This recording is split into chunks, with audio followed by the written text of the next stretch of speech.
And I've got to go down this road again, and it's difficult. So I'm trying to keep my thoughts in order. I was asked, and I was invited to an exclusive screening yesterday of the October 7th video where the attacks on Israel happened. And I knew that I was going to be seeing something gruesome. I wasn't sure if I wanted to see it. I had mixed feelings, but I knew I needed to go. To say that I'm glad that I went, it's not. I'm not glad that I went, but I did need to see what I saw, and I think many of us need to see what I saw. There is an ideology that is not limited to Hamas or the Palestinian Islamic Jihad or the Houthis or Hezbollah. There is an ideology that is spread in parts of this world in which they truly believe that they are doing God's work in annihilating other human beings. There's one thing to say people have a lack of respect for human life. They don't even believe that the Jews, the Israelis, are human. They call them dogs. Throughout this video, they call them dogs. It was a horrifying thing to see the mutilation of human bodies. But you can numb yourself to a lot of that. There was some things I had to look away from. But you can numb yourself to that. We've seen enough. It's available enough that death or even murder is something that you can witness without it shocking your system. But what shocked me was the joy. I cannot give you another word.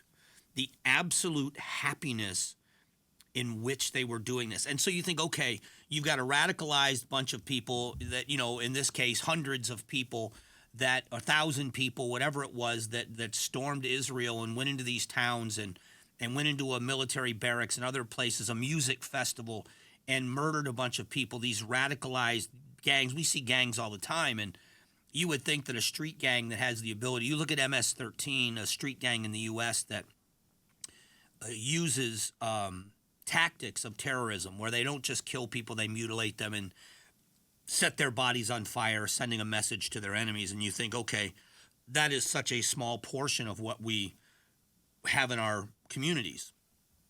This looked to be an entire community. When they brought back hostages and bodies into Gaza, the sheer joy on the people in the streets, cheering. I mean, absolute pandemonium and cheering, thanking God. God is great. Allah Akbar. That's what was shocking to me, is that it is how many times in our country that people return home from war and they are dealing with emotional issues, whether you call it PTSD, whatever you call it, they deal with issues of what they've witnessed and what they had to do in their line of duty as a member of the military. And it's something that they live with for the rest of their lives. Many of them don't want to talk about it. They realized they were doing their duty. It was a job they had to do, but they didn't take joy in it. These people were overjoyed in what they were doing. I watched in this video the beheading of 2 bodies, people that were already dead, but mutilation, the murder of children, the indiscriminate killing at a music festival of just gunning people down, treating people like target practice, cars driving by with really not understanding what was about to happen, and then opening fire on them with a rifle. One of the opening scenes was a dash cam video from inside a victim's car, and so they could see people standing in the street, and they were driving almost as if they didn't know what was happening. And then they just opened fire, and you could see the windshield cracking and the bullets inside the car. And then they switched the view to a body camera or a cell phone video from the terrorists themselves. As this car rolled slowly past them, they just continued to shoot the people in the car. One of the scenes showed 2 people pull up to a gate, and they just opened fire on this couple in this car, and you could just see the bullets destroying their bodies. I can't describe it any other way. But again, throughout the entire thing, it was the joy. There was a phone call during, and in the phone call, it was a son who had murdered a bunch of Jews, and he had picked up one of their cell phones to call his parents to tell them how proud they should be of their son, that he had killed at least 10 Jews with his own hands. Father was on the phone, was so proud of his son. Mother got on the phone, so proud of her son, celebrating the fact that he was calling them from a cell phone of somebody he had just murdered. That joy in what they were doing, the joy on the faces of the people when they brought hostages, women and young men, and brought them into Gaza, the joy in the streets of Gaza. So I'm certainly not trying to demonize every Palestinian. I'm not trying to say that every Palestinian is overjoyed at the death of Jews, but I am saying to you that this is a much bigger problem than the people wear a uniform and call themselves Hamas or call themselves Hezbollah or any of these other organizations, that this is rooted in their culture.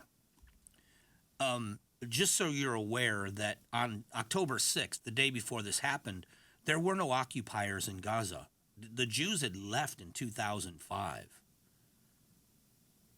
And the Palestinian Authority and the Palestinians elected, and Hamas is the government.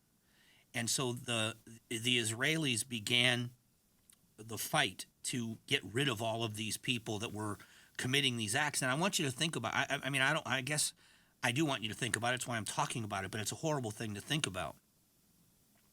That imagine if you're an Israeli. Imagine if you're sitting in that room and you're watching this happen, and you realize that these are your neighbors, and these are people that hate you so much as a people, not as an individual, that they indiscriminately not only murder people, but they take joy in it, and then they mutilate the bodies and celebrate the mutilation and death. And then they run back to their side of the border, and then when the Israelis say, we are going to make sure this never happens again, they play the role of victim.